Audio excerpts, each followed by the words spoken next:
नमस्कार. जय श्री कृष्ण. श्रीकृष्ण चैतन्य प्रभु नित्यानंद श्री अद्वैत गदाधर श्रीवासदि गौर भक्त वृंदा. Enunciating text 16, text 17 and text 18 of chapter 8, manifestation of Brahma from Garbhodakshay Vishnu of third canto of status quo Srimad Bhagavatam. Text 16. तस्यां स चाम्भोरुह कर्णिकाया भवस्थितो लोकं पश्यमानः परिक्रमन् व्योम्नि विवृत्त नेत्रश चत्वारि लेभे अनुदिश्यं मुखानि.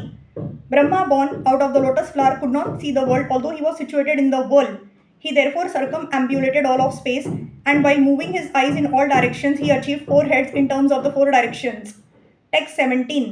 Tasmad yuganta श्वसनावघूर्ण जलोरमी चक्रात सलीलाद विरूढम उपाश्रितः कण्जमु लोकतत्वम नातमान्मद धाविद दादिदेवः. Lord Brahma, situated in that lotus, could not perfectly understand the creation, the lotus, or himself. At the end of the millennium, the air of devastation began to move the water and the lotus in great circular waves.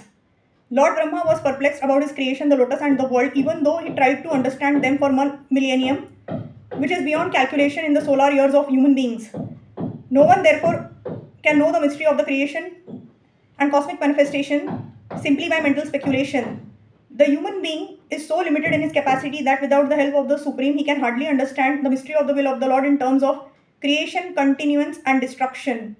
Text 18. Ka esha yo asava ha mabja prushtha etat kuto vabja mananya dapsu asti hayadha stadi ha kincha nai tada dhishtitam yatra satanubhavyam.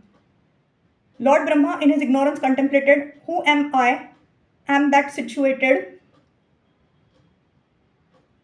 on the top of the lotus? Where from it has it sprouted? There must be something downwards, and that from which this lotus has grown must be within the water. The subject matter of the speculations of Brahma in the beginning regarding the creation of the cosmic manifestation is still a subject matter for mental speculators. The most intelligent man is he who tries to find the cause of his personal existence and that of the whole cosmic creation, and thus tries to find the ultimate cause. If his attempt is properly executed with penances and perseverance, it is sure to be crowned with success. Hare Krishna, Krishna Krishna, Hare Hare. Hare Ram, Ram Ram, Hare Hare.